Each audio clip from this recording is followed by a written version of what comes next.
Hey guys, try natin palitan yung kanyang visor. Ito, palitan ko ng clear. Kakabili ko lang nito kanina.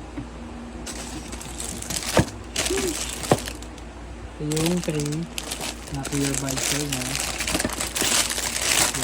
yan natin yung black.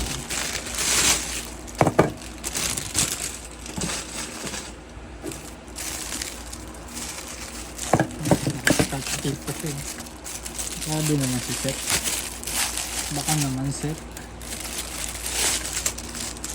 kasi wala pa akong nakikitang nag-review nito sa YouTube. Try ko para makatulong din kahit wala naman kinikita sa YouTube, no? Unboxing natin para lang